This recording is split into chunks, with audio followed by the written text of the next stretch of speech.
Mwanaume yeyote hapa duniani mwenye akili timamu, narudia tena, mwanaume yeyote hapa duniani mwenye akili timamu anapotaka kuoa au kutafuta mwenzi wake, anayetaka kuoa au kutafuta mwenzi wake, anazingatia sifa 3 tu, zingine zilizobaki ni mbwembwe tu.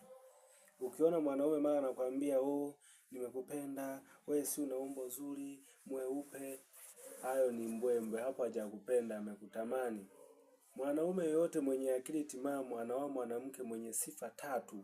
Sifa ya kwanza, anaoa mwanamke mwenye akili timamu, mwanamke anayejielewa, mwanamke ambaye ana uwezo wa kufikiria, mwanamke ana uwezo wa kulea watoto, sio mwanamke wa kuacha watoto. Hiyo ni sifa ya kwanza. Mwanaume anaangalia mwanamke mwenye akili kichwani na sio mwenye sura nzuri. Mwenye akili kichwani, hiyo ni sifa ya kwanza. Sifa ya pili, mwanaume haoi tu kwa kumwangalia mwanamke umbo, kwa kumwangalia mwanamke weupe, kwa kumwangalia mwanamke shepu, bali sifa nyingine ya pili mwanaume anayoangalia kwa mwanamke ni uwajibikaji. Mwanaume anaangalia mwanamke ambaye ana uwezo wa kutimiza majukumu yake kwa wakati.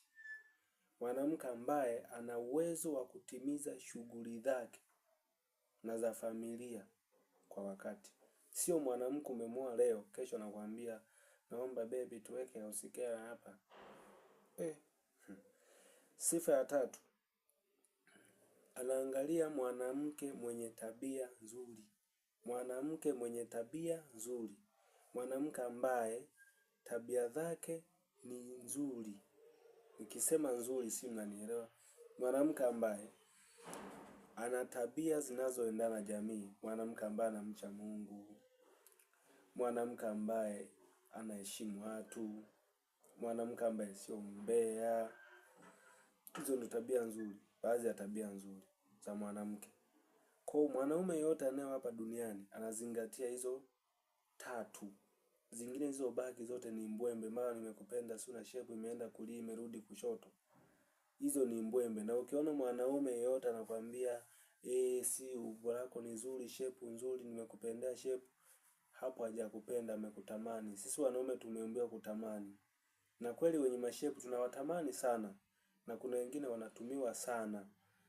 Wanatumiwa sana na shepu zao. Lakini wanawake wenye akili au wenye sifa 3 nilizozitaja ndio wanawake pekee wanaoolewa na wanaodumu kwenye ndoa zao.